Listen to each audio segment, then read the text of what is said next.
faire lire les adolescents? Qui est donc, une question qui a intéressé pas mal de monde, hein, puisqu'on a, beaucoup d'inscrits. C'est un événement qui a été, ouvert, à la fois, aux bibliothécaires et aux enseignants. Donc c'est l'occasion aussi de mêler, ces milieux-là de la lecture, puisque c'est une question qui va être, intéressante pour tout le monde. Donc ce sera l'occasion aussi de partager un petit peu les pratiques, qui peuvent se faire en bibliothèque et plutôt, dans le milieu scolaire. Donc pour, me présenter, Estelle Daëra, moi je travaille pour l'entreprise, Mobidis, qui édite les ressources, Sondo et Bibliodyssée que vous connaissez peut-être. Et donc pour adresser, cette question de comment faire lire les publics adolescents, ce soir, j'ai avec moi, Anne Tay, notre directrice. Anne, je te laisse, te présenter, brièvement. Bonjour à toutes et à tous. Anne Tay, je suis directrice de chez Mobidis. Donc, comme le disait Estelle, qui est un éditeur de livres adaptés pour les publics 10. On a donc voilà, une offre plutôt scolaire qui s'appelle Sondo, et c'est pour ça aujourd'hui qu'on a adressé aussi cette invitation donc, aux enseignants, et une offre pour les bibliothèques publiques, Bibliodyssée. Et on cherche à donner à lire à ces publics et à accompagner en fait les professionnels que vous êtes, à les amener vers le livre, notamment quand ils ont des difficultés particulières comme la dyslexie. Et je suis aussi une ancienne enseignante de lettres, donc j'ai éprouvé la difficulté que certains partagent dans le chat. Je voulais juste vous partager une petite réflexion qui m'est revenue en préparant ce webinaire qui m'a été fait à l'époque. J'étais professeure stagiaire par mon premier proviseur qui m'a dit le plus grand handicap des enseignants, c'est souvent d'avoir été de bons élèves. Et voilà, c'était pour donner un petit peu de perspective, mais je pense que cette réflexion m'a permis de prendre un petit peu de champ par rapport à cette question. Merci. Je passe, la parole donc à Julia, Morino Eboli pour que tu puisses, également te présenter pour, l'assistance. Oui, bonjour. Donc je suis, directrice de la médiathèque départementale de Haute-Loire et j'ai aussi, une activité associative en tant que membre du bureau national de l'Association des bibliothécaires de France et co-responsable de la commission numérique de cette, même association professionnelle. Merci. Et donc Bénédicte, je vous laisse également, vous présenter. Oui, bonjour. Donc, je m'appelle Bénédicte. Je travaille dans un lycée agricole public dans le sud-ouest, le lycée Fazani-Satona. C'est un public de lycée professionnel, donc très éloigné de la lecture. Et en fait, on a quand même des élèves lecteurs, même si ce sont pas forcément ceux que je vois au CDI, mais il y en a quelques-uns qui lisent, donc c'est intéressant de voir un petit peu qu'est-ce qu'ils lisent et comment les amener un peu plus vers la lecture. Parfait. Merci à toutes les 3. Donc, merci on est très contents de votre participation, pour ce webinaire. Alors juste pour resituer un petit peu, sur, Mobidis, nous, notre spécialité, c'est l'adaptation des livres pour les rendre plus accessibles et notre mission, ce qu'on dit, c'est qu'on veut donner le pouvoir de lire. Ce qu'on dit avec Sondo, c'est qu'on veut faire lire tous les élèves. Enfin voilà, on cherche finalement à donner cet accès à la lecture et donc il y a à la fois le sujet, des freins que peuvent rencontrer, des élèves en difficulté, mais finalement il y a aussi, tout un tas d'autres freins qui sont pas forcément d'ordre cognitif et qui peuvent, rendre difficile le fait d'aller se mettre à la lecture et d'autant plus, peut-être quand on parle de public adolescent. Donc c'est pour ça que cette question finalement, comment faire lire des adolescents, elle nous intéresse et a priori elle intéresse, tout le monde ici, en cette fin de journée. Alors pour lancer le sujet, je lance, voilà, pour, commencer ce mode un petit peu de table ronde. Je voulais introduire, par une question un peu du pourquoi. Pourquoi est-ce qu'on se pose cette question de comment faire lire les adolescents? Donc on peut le voir que c'est une problématique qui préoccupe, beaucoup, qui est fréquemment adressée, dans les médias avec une vision qui est souvent, plutôt décliniste et qui est mise en regard avec, le temps passé sur les écrans. Et aujourd'hui, on propose d'échanger sur cette question, de la lecture chez les adolescents. Pourquoi est-ce qu'elle est importante? Comment la favoriser? Et comment valoriser des pratiques qui existent déjà? Et donc avec notre panel d'intervenants qui viennent de se présenter, on essaye, à notre échelle, on va essayer à notre échelle de vous permettre de repartir du webinaire avec, des perspectives positives, sur ce sujet. Et donc pour lancer, un petit peu la table ronde, je lance le pourquoi cette problématique nous interpelle et pourquoi elle vous interpelle personnellement, peut-être, et je lance peut-être la balle à Julia, sur, finalement pourquoi est-ce qu'on parle de ça? Donc, depuis mon expérience de bibliothécaire, je livrerai quelques réponses. Donc, enfin, déjà, on y prête attention parce qu'on note dans les pratiques un changement de pratique de lecteur entre l'école primaire et le collège, souvent, mais je veux bien être contredite, à partir de la quatrième, en tout cas le plus souvent, y compris chez des jeunes qui lisaient pas mal quand ils étaient encore à l'école primaire. Donc, on voit bien que voilà qu'il y a un changement, il y a un changement d'attitude de lecteur qu'on doit sans doute pouvoir relier au fait qu'à l'adolescence il y a plus de sociabilité, donc la lecture étant plutôt une activité solitaire, il doit y avoir un rapport. Après, pourquoi c'est important de s'intéresser à ces publics-là? Ben, c'est un moment où on se construit. Donc on le sait, hein, lire aide à construire son imaginaire, ses goûts, ses opinions. C'est une façon de structurer sa pensée. C'est un moment où il y a beaucoup d'enjeux d'expression et ça s'accentue notamment avec voilà, l'affirmation de soi, la construction de soi. Et puis après, pourquoi c'est important? C'est important sociétalement parce que c'est aussi la lecture, le premier pas vers l'autre, vers la différence. Et donc sans doute une première marche vers le respect de l'autre. Voilà, tout ça étant important dans cette construction dont je parle. Et puis après, il me semble aussi que pourquoi les adultes s'y intéressent, il faut se poser cette question-là aussi en ce sens. Il y a sans doute une forme de projection ou de construction de l'adulte à travers l'ado. Qui est sans doute lié au fait qu'on a le sentiment que c'est notre avenir, l'avenir de la société, et donc on est peut-être plus critique et on projette sur ce public-là une forme d'inquiétude, comme tu le disais, Estelle. Et on voit qu'on aime bien nourrir cette inquiétude. Hein. Tu faisais référence à l'enquête du CNL, qui dans sa construction a sans doute quand même un peu vocation à nous alerter avec un propos assez déclinant effectivement, qui est mis en regard des écrans, voilà, laisse à penser qu'on cherche aussi un petit peu à charger les écrans dans ce temps que l'on connaît.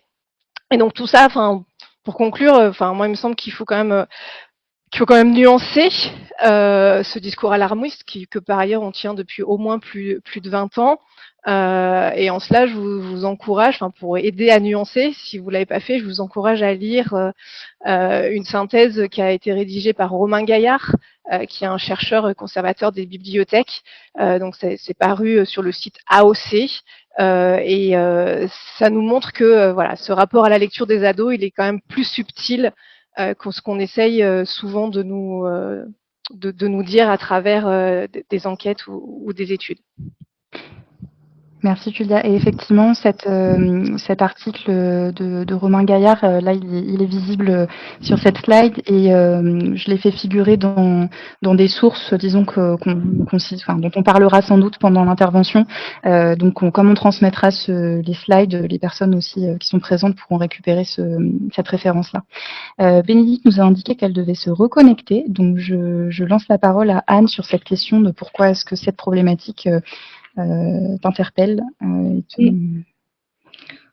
je vais un petit peu transformer ta question pour dire peut-être qu'est-ce qui m'intéresse Comment je m'intéresse à cette question? Effectivement, parce que je suis d'accord avec tout ce que vient de dire Julia, donc je ne saurais dire mieux. Mais moi, ce qui m'intéresse aussi dans cette question, c'est comment on peut prendre en compte la diversité des adolescents et notamment ceux qui ont des besoins spécifiques. Chez Mobilis, on s'intéresse particulièrement aux troubles 10, mais on sait que les difficultés, elles peuvent venir quand on est adolescent de différentes raisons. Hein.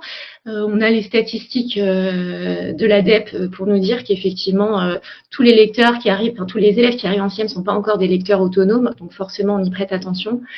Il y a des élèves qui ont des besoins spécifiques. Moi, ce qui m'intéresse, c'est de savoir comment on fait en fait pour les continuer à les embarquer, les faire lire, les faire progresser et leur faire découvrir de la littérature.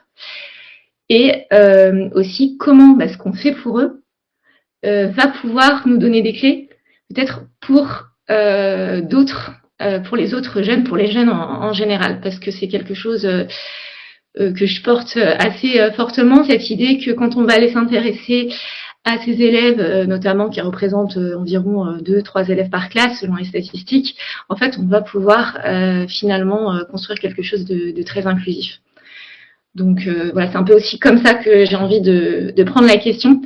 Et on voit, j'ai vu beaucoup d'attentes, j'ai envie de dire dans le chat. Mais en fait, pour aller en classe, et parfois on y va ensemble avec Estelle, on voit aussi beaucoup de victoires et des choses qui se passent. Alors peut-être que en tant qu'enseignant ou bibliothécaire, parfois vous voyez l'Everest, mais nous on voit aussi quand on va dans les classes vos victoires et la manière dont vous amenez la lecture. Et c'est ça aussi qu'on a envie de partager ce soir à partir de ce qu'on a vu et puis de ce que vous allez pouvoir nous dire. Merci Anne. Et alors je crois que Bénédicte s'est reconnectée. Si c'est le cas, je lui pose également la question donc de finalement la raison pour laquelle cette problématique l'interpelle sur la lecture chez les adolescents. J'ai l'impression qu'elle est connectée, mais peut-être qu'il y a encore un petit souci technique. Zut. Non. Bon, ce sont les aléas du direct. Et ben voilà, on la récupérera plus tard. Très bien. Alors je passe peut-être au sujet suivant, donc dans la façon de décliner la question. Là, on parle un petit peu du pourquoi de cette question. Et là, je voulais qu'on parle un petit peu du qui quelque part. Donc qui sont les ados dont on parle et donc leur spécificité, la spécificité de ce public en lien avec les problématiques de lecture, et également l'autre pendant qui est plutôt qui sont les acteurs de la lecture qui agissent auprès de ces publics. Et donc bon, je pense qu'en grande partie ces acteurs ils sont dans la salle ce soir, mais voilà, il y a différentes modalités de prescription notamment qui existent aujourd'hui. Donc je voulais qu'on discute un petit peu de ces aspects-là et comment est-ce qu'on peut s'emparer des différentes mécaniques à l'œuvre pour amener aussi à la lecture. Peut-être je laisse l'une de vous prendre la balle. Ben, je veux bien commencer, sauf si... Non, vas-y. Sur le concret, justement, la Haute-Loire, c'est quand même... je pense que... Il y a ce que tu viens de dire précédemment, c'est-à-dire qu'il y a effectivement dans ce rapport qui lit, qui ne lit pas, il y a d'abord la difficulté avec l'exercice, la difficulté avec le décryptage qui éloigne certains. Après, il y a aussi plus de difficultés dans les foyers non lecteurs. Voilà, ça, ce sont des choses qu'on peut lire assez fréquemment, ce mécanisme de reproduction, que plus les foyers où il y a des livres, il y a plus d'enfants lecteurs, de jeunes lecteurs que dans ceux où il n'y en a pas. Mais après, au-delà de ça, il y a quand même la question de savoir ce qu'on met derrière le fait de lire. Est-ce qu'on veut parler du temps passé, de la durée? Est-ce qu'on veut parler uniquement des livres, ou est-ce que on veut prendre le temps de le définir autrement? Et il me semble qu'aujourd'hui, il serait important de le définir autrement, puisque voilà, il y a plein d'occasions de lire. Et alors, si on fait abstraction du fait que lire serait que le livre, hein, et qu'aujourd'hui, ils sont peut-être plutôt tous majoritairement lecteurs. Après, peut-être pas tous sur des temps longs, et peut-être pas tous sur des livres. Mais voilà, donc ça, il y a quand même aussi cette question et qu'on retrouve dans les différentes études où le fait de lire est quand même le plus souvent associé à l'objet livre. Après, sur la question de la recommandation qui fait lire, il me semble qu'on peut observer que la recommandation par les pairs et notamment sur les chaînes TikTok, enfin alors les pairs ou les jeunes adultes, ce sont pas forcément des ados, ça marche plutôt bien. Après, il y a aussi des préconisations de l'adulte qui fonctionnent. On peut le voir tous les jours en bibliothèque. Alors du coup, ça fonctionne plutôt chez les lecteurs que chez les non-lecteurs. Mais voilà, ce rapport-là, il est aussi possible, ce rapport de conseil qu'on trouve en bibliothèque ou en librairie. Et puis après, il faut peut-être aussi compter sur leur libre choix et leur faire confiance. On entend parfois, souvent, je ne sais pas comment il faut le dire, voilà, des parents qui considèrent que ce que leur enfant lise n'est pas ce qu'on devrait lire, enfin, avec des remarques à ton âge, j'avais lu tout Zola, tout Stendhal, enfin, voilà, donc faut peut-être un peu leur faire confiance et les laisser lire ce qu'ils ont envie de lire et pas les juger dans leur activité des lectures, puisque l'important c'est qu'ils aient confiance en cette lecture et puis aussi qu'ils aillent au bout de ce qu'ils lisent, puisque s'arrêter au milieu d'un livre peut être une forme d'échec qui n'invite pas à recommencer. Et en ça, la bibliothèque, qu'elle soit physique ou numérique, c'est un bon lieu, notamment parce que on a un grand choix avec une sélection qui a été opérée finement en amont, et du coup, on a à la fois le libre choix, mais dans un ensemble qui est suffisamment éclectique et pensé et qui fait que, a priori, on fera jamais un mauvais choix. Une question, Julia, par rapport, donc la bibliothèque départementale travaille avec les enseignants sur le territoire de la Haute-Loire. Oui. Comment ça se passe? Enfin, comment est-ce que vous travaillez ensemble et ça apporte ce mélange des compétences? Voilà, et très concrètement, voilà, ça donne lieu à quoi dans les collèges? Alors, on travaille surtout ensemble parce qu'on a déployé Sondo dans tous les collèges publics et privés du département. Et donc, on est très souvent en communication avec les professeurs de CDI et notamment cette année, on a travaillé autour d'un défi lecture qui était donc un concours de lecture qui mesurait le temps de lecture et qui fonctionnait par équipe et qui était une demande des enseignants de notre territoire. Puisque ce déploiement il date de 2022, donc on a eu le temps de construire une relation autour de l'outil, ce qui est important. Voilà, le temps joue beaucoup sur l'outil numérique parce qu'il y a l'appropriation de tous, il y a l'appropriation du médiateur, puis il y a l'appropriation de l'utilisateur final. Et donc là aujourd'hui, voilà, on a fait ça et ça a très bien fonctionné. On fait une remise de prix le 20 mai avec des rencontres d'auteurs en chair et en os, qui sont des auteurs de la région et qui sont des auteurs qui sont dans la bibliothèque Sondo et que les jeunes ont lu. Voilà, et tout ça, nous permet de partager aussi ce rapport à la lecture qui est de mêler lecture loisir et puis lecture plus, qui sont dans les programmes scolaires, donc plutôt prescrites. Et d'être concentré sur l'enjeu de lire, le plaisir de lire, et surtout à travers ça d'embarquer les élèves qui sont le plus en difficulté. L'enjeu pour nous, et c'est ce qui nous a vraiment séduit dans l'outil, c'était de dire qu'on pouvait déployer un outil pour tous les collégiens et que ceux qui étaient en difficulté seraient aidés, mais pas de déployer un outil de plus uniquement pour les personnes en difficulté, les collégiens en difficulté. Et le retour qu'on a, c'est que c'est plutôt un pari gagné parce que effectivement, ça crée de la solidarité entre les collégiens autour de l'acte de lire. Et ceux qui sont pas en difficulté sont vraiment contents de voir que ceux qui sont en difficulté participent aux mêmes activités.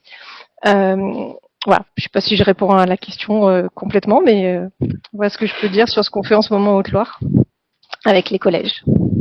Merci. On prend effectivement ce retour. Je vois que Bénédicte est revenue.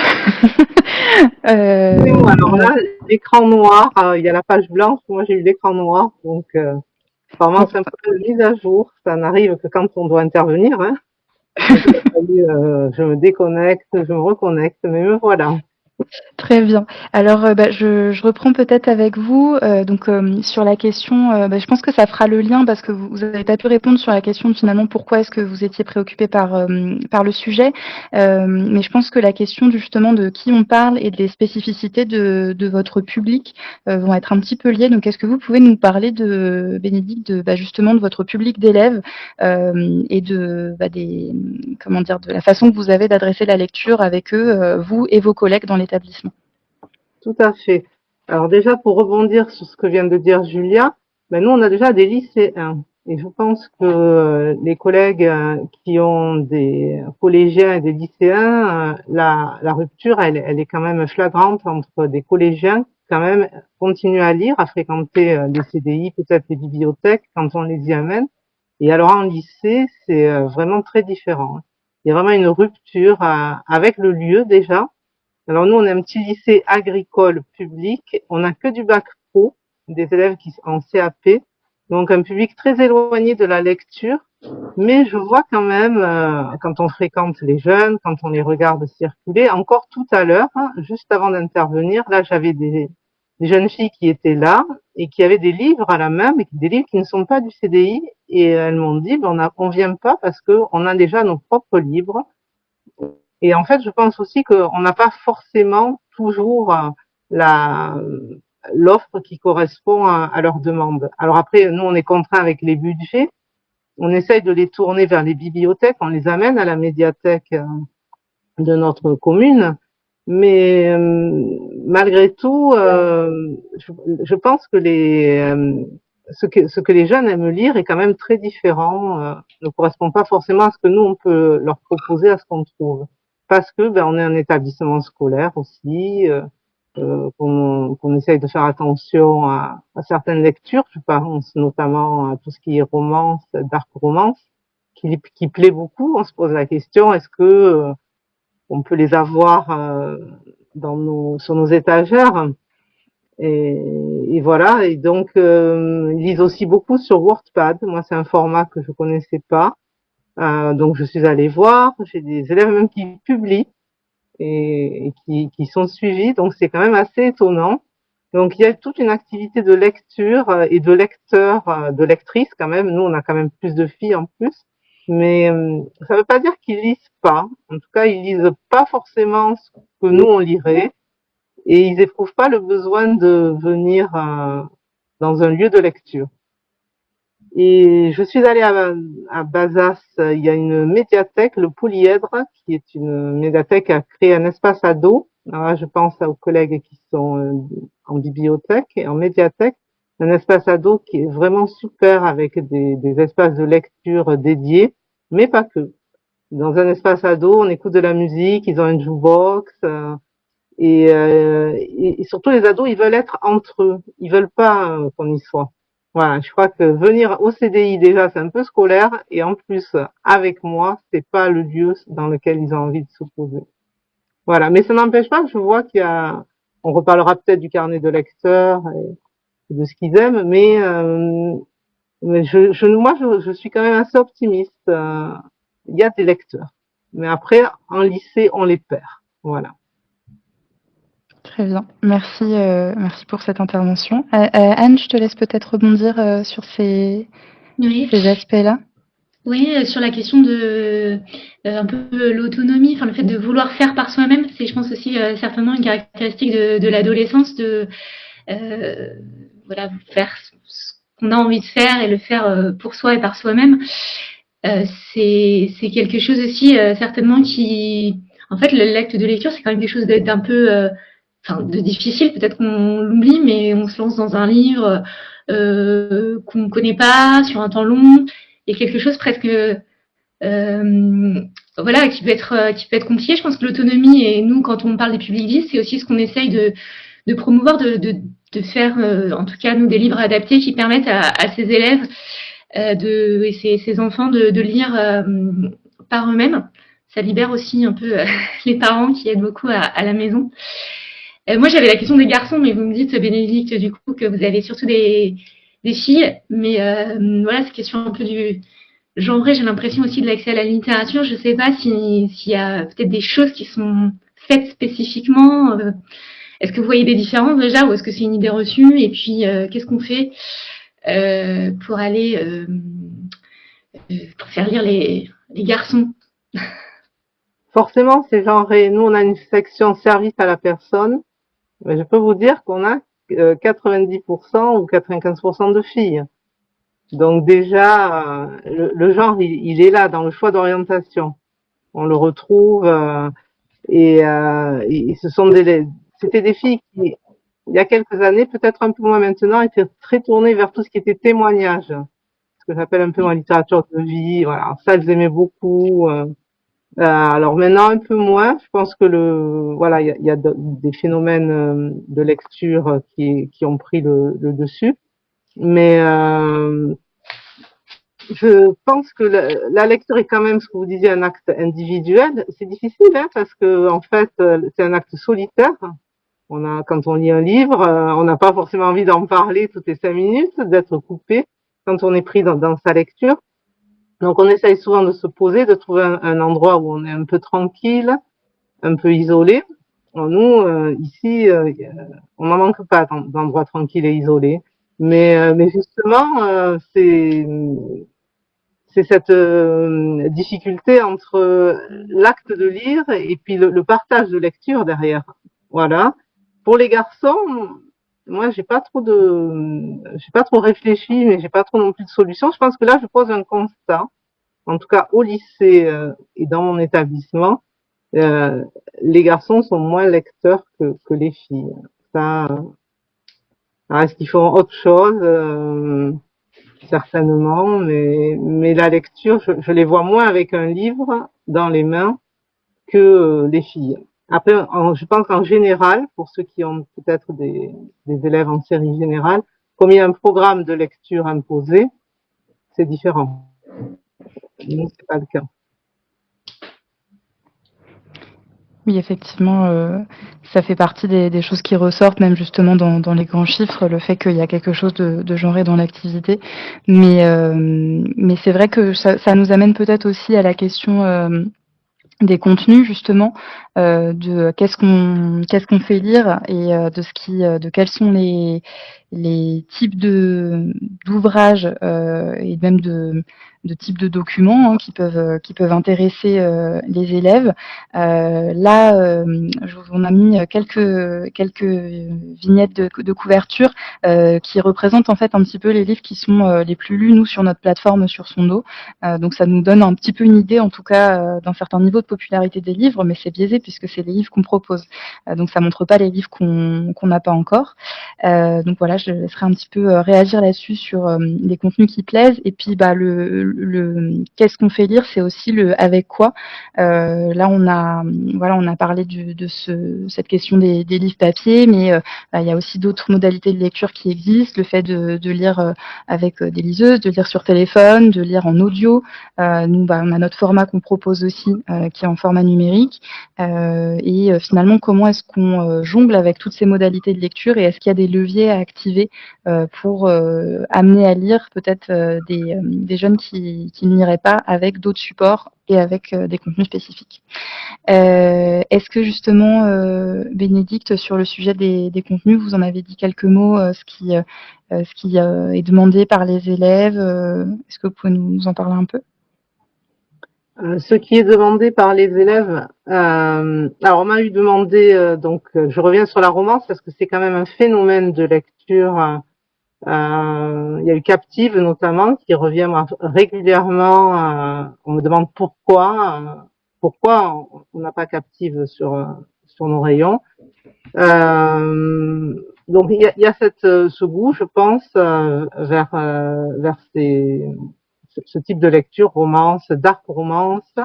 Je ne sais pas si d'ailleurs les élèves mesurent bien tout ce qu'il y a derrière. Après, il y a eu des récits de vie, comme je vous disais, pas trop d'aventures dans les contenus. Nous et moi, je vois citer, et ça c'est un livre qui est souvent prescrit par les enseignants, mais qui plaît beaucoup. Parce que justement, il peut y avoir de l'identification au personnage. Voilà, et toujours évidemment tout ce qui relève de vampires. Ça plaît encore. Bon, peut-être moins je pense les premiers livres qu'il y avait. Je me souviens plus exactement les titres, mais les vampires, oui, à l'adolescence, ce sont des thématiques, des transformations, etc., qui plaisent beaucoup. Lié peut-être avec les livres aussi, des adaptations que l'on retrouve au cinéma. Mais nous, les nôtres, ils vont pas beaucoup au cinéma. Ils lisent pas énormément et ils ont pas cette autre ouverture culturelle. Voilà. Donc quand on essaye aussi de les amener voir des adaptations, discuter sur des séries qu'ils peuvent voir, sur des thématiques qu'ils peuvent aborder. Donc voilà. Oui, merci. C'est vrai que sur ce dernier point, sur les adaptations, nous on a vu justement Arsène Lupin qui ressort dans les livres qui sont lus sur son dos et qui a eu beaucoup de succès suite à la série Lupin, enfin qui a eu du succès et donc qui nous a été beaucoup demandé en milieu scolaire suite à ça. Et vous parliez aussi des récits de vie et je me permets juste de rebondir là-dessus. Dans un dernier webinaire qu'on a fait, on avait un autre enseignant documentaliste qui travaille beaucoup avec la section d'élèves en UPE2A, donc avec les élèves allophones. Et il disait que lui, les contenus qu'il recherchait et que la collègue du PE2A recherchait, c'était des livres qui parlaient de récits de réussite de personnes qui justement partaient de loin et donc avec cet enjeu d'identification qui était assez fort. Et donc c'est vrai qu'on voit nous qu'il y a souvent des demandes sur les récits de vie et plutôt sur des textes courts aussi qui reviennent. Je laisse peut-être Anne ou Julia rebondir sur ce sujet des contenus.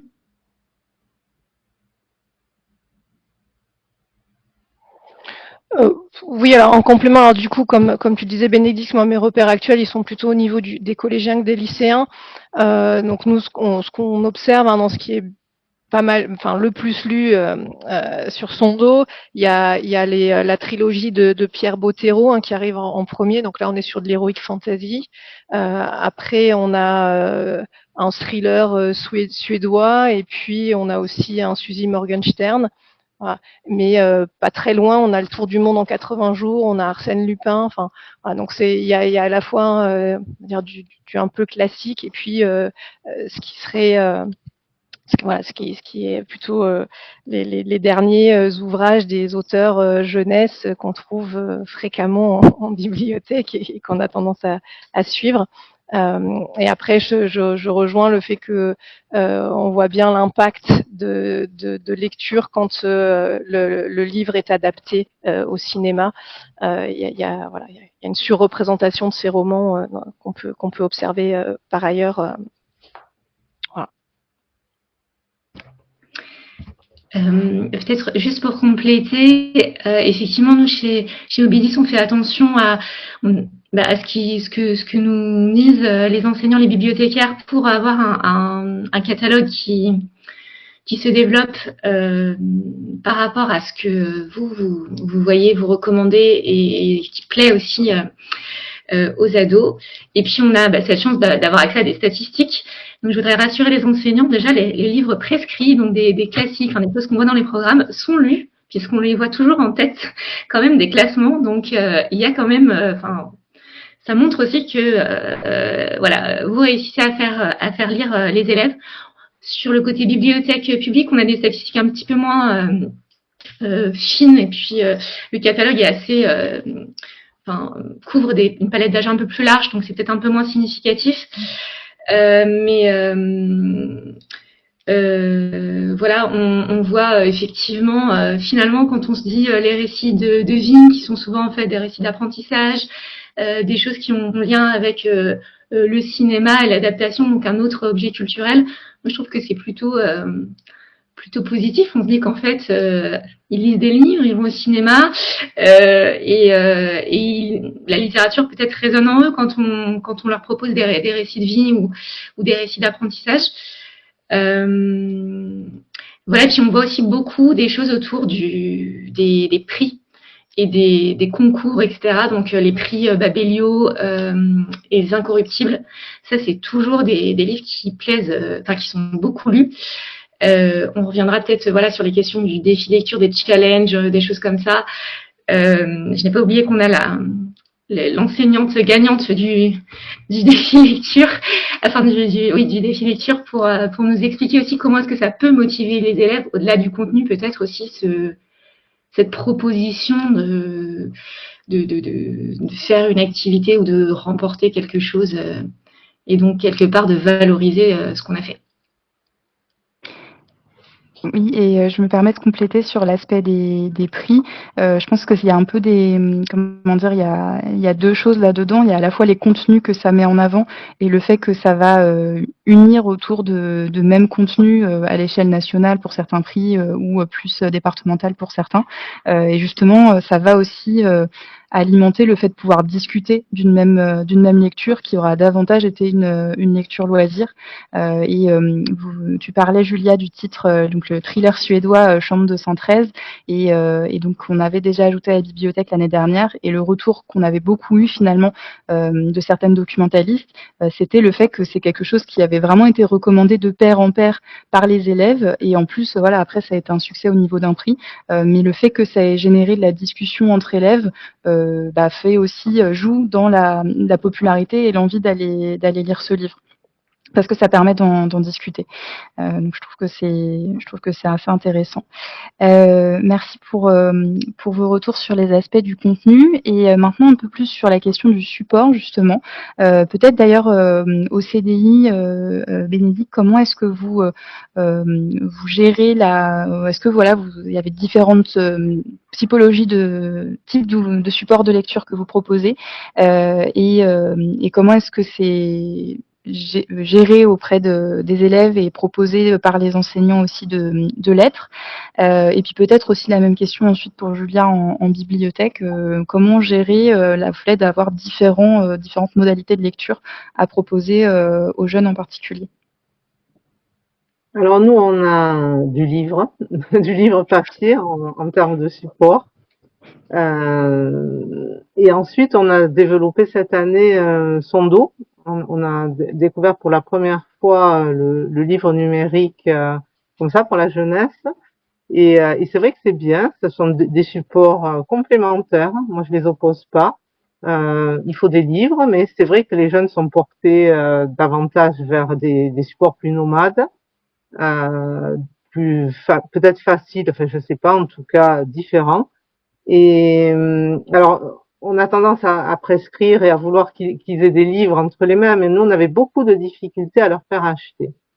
Et ça, c'était compliqué quand une enseignante voulait étudier une œuvre en classe, pour arriver à avoir les livres, à ce qu'ils aient tous leurs livres.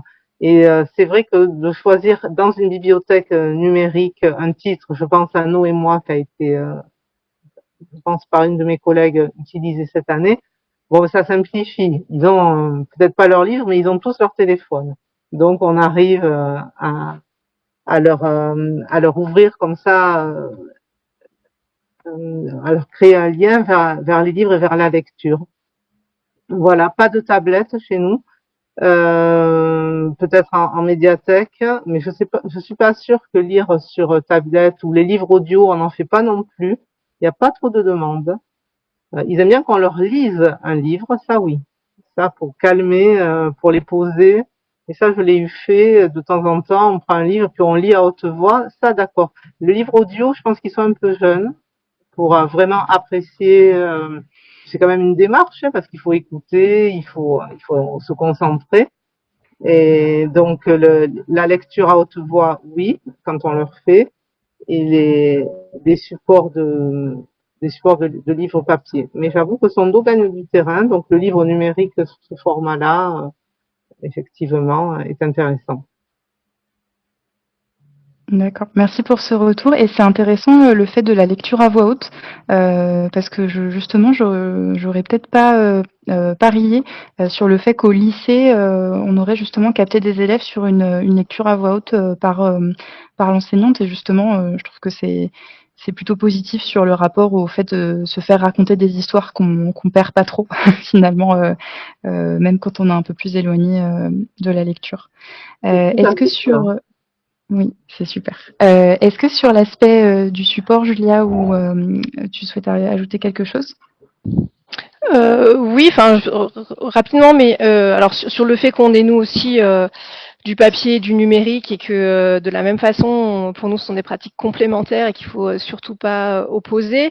Avec l'expérience Sondo, enfin, on a mené une enquête auprès des collégiens et du coup, on voit que ça peut aussi, que le numérique peut aussi réconcilier avec la lecture et donc faire en sorte qu'on retrouve le chemin du livre papier, avec notamment chez l'ado un intérêt qui est la portabilité du support et le fait qu'ils puissent lire avec plusieurs attitudes de lecteur et notamment sur leur téléphone. Ils peuvent lire sur leur téléphone, c'est plus pratique, c'est peut-être aussi un peu plus fun. Et puis le fait de passer à l'audio est revenu dans les témoignages avec un témoignage qui m'a beaucoup marqué, d'un ado qui m'expliquait que en fait, l'intérêt de l'audio, c'est que quand il en a marre de faire l'effort de lire, il peut continuer à rester dans le récit. Et il me semble que ça, il faut l'entendre. C'est-à-dire que lire, c'est un effort. Et puis, peut-être qu'il y a des moments où on n'a plus envie de faire l'effort. Mais par contre, rester dans le récit grâce à l'audio permet, encore une fois, d'aller jusqu'au bout d'une histoire, d'aller jusqu'au bout d'une lecture. Et de pas s'arrêter en cours de route, qui a sans doute un effet négatif psychologique du fait de pas être allé jusqu'au bout. Voilà, donc pour moi, je pense il y a quelque chose d'intéressant et qu'il faut surtout pas les opposer. Alors certes, c'est encore quelque chose qu'ils font sur leur téléphone, mais c'est quelque chose de bien quand même. Voilà. Merci, Julia, et c'est vrai que j'avais plus en tête ce retour, mais c'est intéressant de se dire que, comment dire? L'acte de lire et le fait d'avoir des histoires qui nous soient racontées, à nouveau, c'est pas forcément la même chose et ça pose aussi la question de finalement qu'est-ce qui est le plus important? Est-ce que c'est d'accéder aux histoires ou est-ce que c'est, l'acte de lecture? Alors c'est sans doute des choses qui sont, enfin qui vont quand même de pair, mais je trouve ça intéressant de le distinguer. Hem, je fais, une petite transition vers, la dernière slide qui était sur, justement le comment, puisque c'était le sujet du webinaire au départ. Comment parvenir à faire lire, et on souhaitait un peu mettre en valeur, des petites et des grandes actions, qui sont mises en place, et l'impact qu'elles peuvent avoir. On en a mentionné déjà, certaines, mais donc le principe de faire des compétitions, le principe des prix littéraires, soit qui soient locaux, même spécifiques à l'établissement ou partagés à échelle nationale. On n'a pas mentionné aussi le principe du quart d'heure de lecture qui au collège est suivi, peut-être moins au lycée, mais qui en tout cas est une action qui a vocation à régulariser l'acte de lecture. Et puis bon, avec mes petites icônes, j'ai souhaité mettre en valeur différentes actions qui peuvent être le fait de travailler l'écriture aussi. Bénédicte, vous parliez de vos élèves qui écrivaient aussi sur Wattpad, je pense. Et donc, est-ce que c'est quelque chose qui aide aussi à se former en tant que lecteur, le fait d'être dans un acte d'écriture? Et on a mentionné également le fait d'organiser des rencontres avec les auteurs, ce qu'on est en train de faire actuellement en Haute-Loire, et qui est souvent quelque chose qui nous est rapporté dans différents établissements, en collège comme en lycée, et qui peut aider aussi à donner du sens à l'activité de lecture parce qu'on va à la fois lire le livre, rencontrer la personne qui l'a écrit, avoir son retour sur sa démarche, et c'est aussi quelque chose qui peut peut-être impliquer davantage dans l'activité. Donc voilà, je mentionne différentes choses et je vous laisserai rebondir sur certaines. Et peut-être Bénédicte, vous pouvez nous parler justement ce système de carnet de lecture qui a été mis en place dans votre lycée, et de ce que ça a pu avoir comme impact justement dans l'implication des élèves dans la lecture. Oui, Alors, c'est un carnet de lecteurs qui est proposé par une de mes collègues. Ça peut aller jusqu'à 8 livres. Et en fait, elle leur demande à la fois d'écrire un petit peu, résumer le livre, proposer un petit passage, une petite critique. Donc, c'est quand même quelque chose d'assez léger. Une illustration. Et puis, c'est un carnet qui est mis en place sur 2 années. En fait, les 2 années de première et terminale bac pro et qu'ils doivent rendre à la fin de leur année de terminale. Et moi, j'ai trouvé très intéressant parce que j'ai découvert des livres. Pour préparer ce webinaire, j'en ai ramassé quelques-uns. Donc, j'ai pu échanger avec les jeunes parce que les plus grands lecteurs de ces classes-là, moi, je les vois pas. Donc, c'est ce que on y revient. Ils lisent, mais ils viennent pas forcément lire ce qu'on leur propose. Et il y a une grande diversité de lectures. Moi, je les ai trouvés étonnants et ça va de un livre, 2 livres et les plus gros lecteurs vont jusqu'à avoir rempli leur carnet entièrement. Donc le support est intéressant parce qu'il est à la fois prescriptif, il y a des titres qui sont conseillés dans les différents genres qui sont étudiés puisqu'ils préparent quand même un petit examen là pour le bac et ils ont une épreuve. Mais à la fois, c'est très libre. Il n'y a pas ce programme de lecture imposé comme dans les séries générales. Et ils peuvent se faire plaisir, piocher à la fois dans du théâtre, de la poésie, roman d'aventure, biographie, récit de vie, etc. Voilà, l'idée, c'est de présenter une œuvre de façon un petit peu ludique pour soi, et puis bon, forcément pour les autres, puisque c'est lu par au moins un enseignant et corrigé. Mais je trouve que ça valorise bien, tout en n'étant pas très très contraignant. Voilà. En tout cas, l'idée de valoriser ce qu'ils font et pas forcément de sanctionner. Parce que souvent, on sanctionne quand le travail n'est pas fait ou quand il n'y a pas le maximum. Là, on valorise ce qui est fait. Ça va de une lecture à 8 lectures. Et donc, c'est intéressant pour les élèves lecteurs de pouvoir montrer aussi. Enfin, c'est un bel objet en plus. J'en ai encore un autre sous les yeux. Vraiment, il y a eu des dessins. Voilà, ça permet d'associer aussi différentes formes. Il y a la lecture, un peu d'écriture, ça peut être du dessin, ça peut être du collage. C'est à la fois, c'est très artistique, moi je trouve. Donc ça, c'est le carnet de lecteur est un bon support. Merci. Ah, donc, Effectivement, pour en avoir vu quelques-uns des rendus, c'est intéressant. C'est intéressant aussi, on disait, de voir, il y a une forme de progression dans la restitution qui est faite. Et j'ai l'impression que voilà, d'une lecture à une autre, et en fonction des retours qui sont faits peut-être au fur et à mesure par les enseignants, il y a, comment dire, le résumé ou l'avis qui est formulé, qui est un petit peu affiné. Et c'est vrai que formuler un avis sur sa lecture, c'est pas évident non plus. Et j'ai vu votre collègue sur le titre du carnet de lecture, elle a mis que c'était pour les lecteurs actifs et autonomes. Et je trouvais que c'était une belle, enfin c'était une ambition quelque part derrière cette pratique qui ressortait bien. Est-ce que sur les pratiques qui sont mises en place, Anne, est-ce que tu veux parler un peu du défi lecture ou de... Ouais, très brièvement, je pense que ce qu'on a vu dans les classes ou les bibliothèques aussi, je trouve qu'il y a vraiment cette question aussi de la place et du temps qu'on laisse à la lecture. De manière un peu simple, on peut parler par exemple du quart d'heure de lecture. C'est quelque chose qui existe dans pas mal d'établissements, mais j'ai l'impression aussi, moi on m'a beaucoup dit parfois ça ne marche pas. Comment on fait? Parce qu'en fait, les élèves n'ont pas de livre sous la main ou ils prennent ce qu'on leur donne dans la vieille armoire qu'on a dans le collège et où ils font un peu semblant. Donc comment on fait pour faire réussir ce quart d'heure de lecture? J'en parlais l'autre jour avec une amie qui est enseignante qui me disait qu'elle avait envie de changer les choses et qu'elle avait entendu dire que certains enseignants justement, au lieu de faire lire chaque élève individuellement, donc encore cette chose où on est tout seul face à soi-même, prenaient en fait un livre et faisaient la lecture pendant un quart d'heure à leurs élèves, ce qui permet aussi de partager ensuite la même lecture, de pouvoir en parler. Et elle disait aussi que voilà, les enseignants commençaient à parler de leur lecture aux élèves, donc de finalement pas forcément s'imposer un quart d'heure où chacun lit individuellement, mais peut-être de le transformer comme un quart d'heure où soit on lit ensemble, soit on parle de la lecture, parce que parfois j'ai l'impression aussi qu'on passe plus de temps à parler du fait que les élèves ne lisent pas plutôt qu'à leur parler littérature en fait, ce qui est aussi un moyen de partager ce qu'on aime, ce qu'on peut aimer nous dans les livres. Donc voilà, petit retour sur le quart d'heure lecture.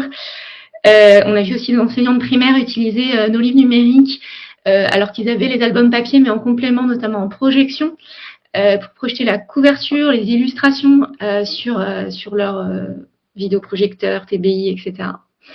C'est aussi c'est un peu des choses qui rendent voilà peut-être le livre lui donne une grande place finalement.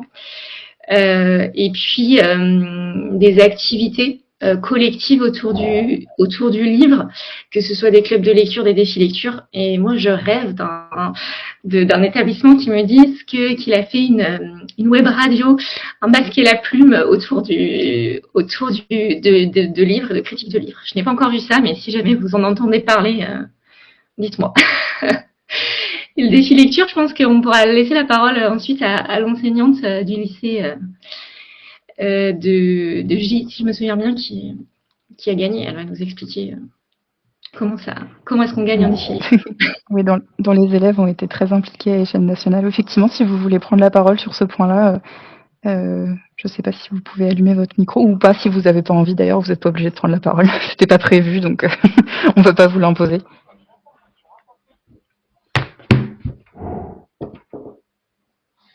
Hop.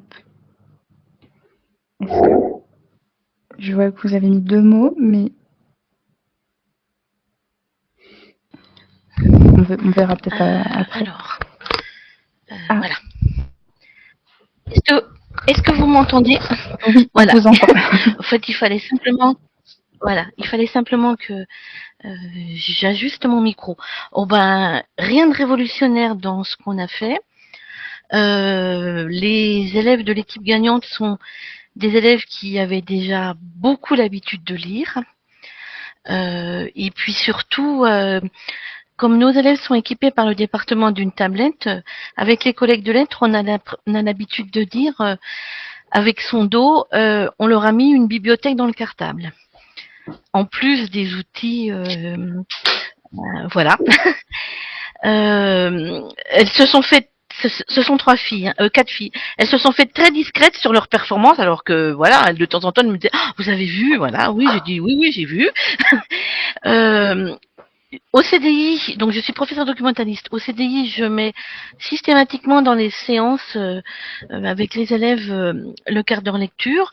Mais parfois, quand je dis non, aujourd'hui on n'aura pas le temps, il y a quand même une certaine frustration de certains. Voilà. Alors, comme nous sommes un département très rural, ce sont aussi des élèves qui sont dans des communes où il n'y a pas de bibliothèque à part les livres qui sont empruntés dans le fonds documentaire du collège. Voilà. D'où leur intérêt aussi d'avoir accès à cette fois-ci toute une bibliothèque. Moi, la seule petite nouveauté que j'ai faite cette année, c'est que j'ai plus développé avec eux l'astuce de se créer une bibliothèque, des étagères. Voilà. Beaucoup d'élèves n'ont au départ été un petit peu réticents à s'inscrire dans une équipe, et je pense que l'an prochain, nous, parce que ce sont des élèves de classe de 6e, on aura peut-être un peu plus de participants. Alors pas du tout pour viser de lire plus que les autres, mais vraiment, ça les a un petit peu intrigués, cette activité que je développais avec des élèves qui me laissaient des marque-pages, qui me laissaient des premières de couverture, voilà. Donc et puis sinon, il y a aussi un environnement de certains collègues qui sont assez favorables, et d'autres, comme ailleurs, je pense, c'est que lire sur un écran, quel sacrilège, voilà. Oui, merci. On nous a présenté une activité d'arpentage, je ne sais pas si vous connaissez.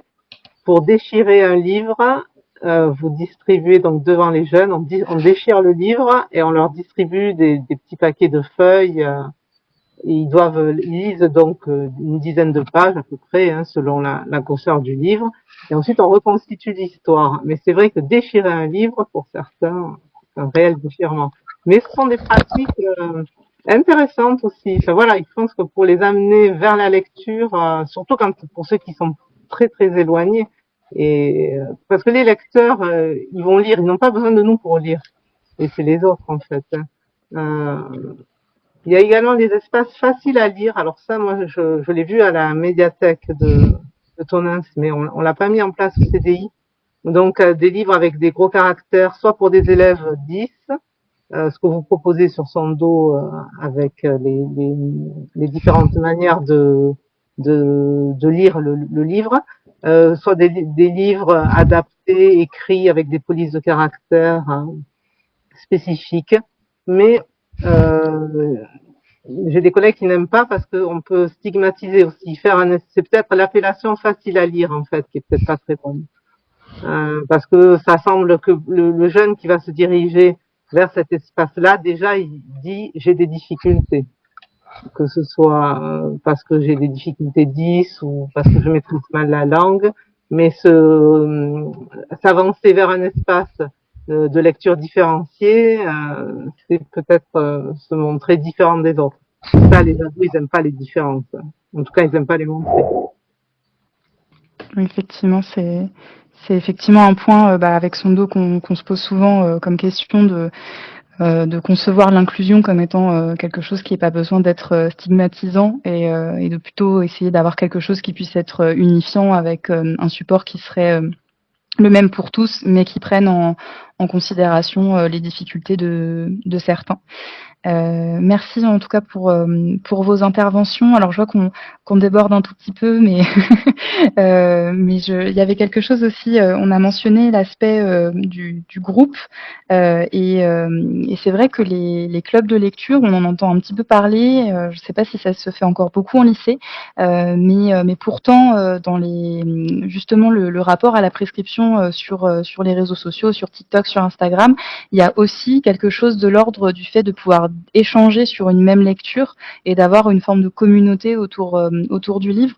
Donc il y a peut-être aussi cet enjeu social d'échanger sur le livre qui peut être remis en avant, peut-être remanié dans la façon dont c'est abordé, mais qui peut être une façon de susciter de l'intérêt et de mobiliser peut-être certains qui vont être curieux parce qu'ils vont ils vont être intrigués d'aller faire partie du groupe qui est en train de lire ce livre ou ces livres.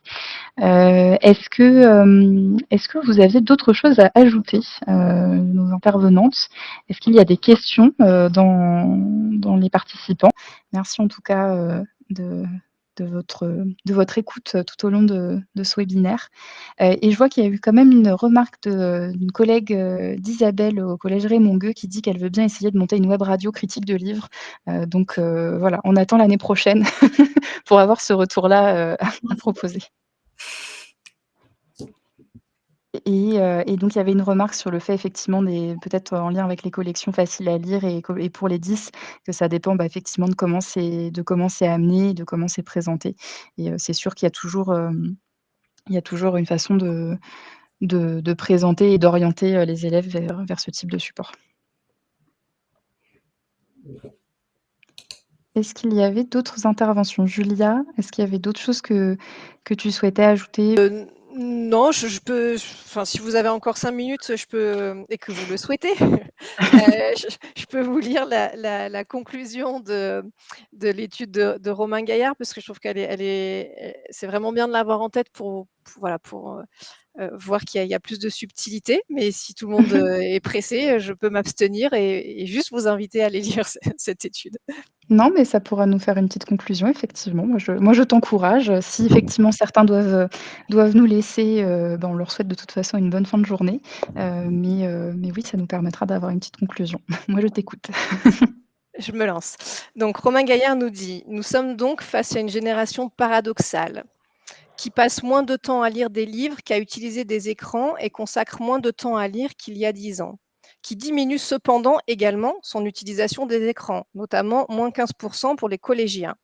qui compte bien plus de lecteurs quotidiens qu'auparavant, notamment une multiplication par 2 pour les 16-19 ans et une division par 6 de la part des non-lecteurs en 35 ans, qui aime également bien plus lire que ses aînés nés dans les années 1970, qui renforce ses goûts aussi bien dans le fait d'adorer lire que de détester la lecture, qui est constitué de 2,5 fois plus d'acheteurs de livres qu'il y a 40 ans, qui fréquente et apprécie de plus en plus les bibliothèques d'année en année, s'y déplaçant à près de 70% au moins une fois par mois.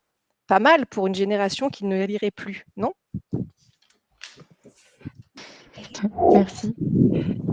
Merci pour ce partage. Effectivement, c'est vrai qu'on n'a pas parlé de l'aspect de l'achat des livres, mais qui a quand même, voilà, un goût du fait d'aller vers l'objet livre, qui est peut-être pas la même chose que d'acheter le livre, mais enfin de le lire, pardon, mais qui montre quand même un intérêt pour ce qui se cache derrière et pour les histoires. Pour les belles couvertures, je pense que l'aspect Aussi. visuel, les éditeurs l'ont bien compris, mais c'est quand même très important. Le côté bel objet a son importance dans la lecture. Tout à fait. Eh bien, voilà, Anne, je te laisse aussi si tu veux un petit mot de la fin, mais si voilà, s'il y a des questions, on est encore à votre écoute, toutes les personnes présentes. À nouveau, merci, de vos participations, des témoignages. Merci, Isabelle, Guillaume aussi d'avoir participé. Merci à nos intervenantes. Voilà, on espère que c'est quelque chose qui aura pu, aborder un petit peu les différents, aspects de la question et puis donner, peut-être des perspectives et des idées, pour des choses à mettre en place ou des leviers à activer.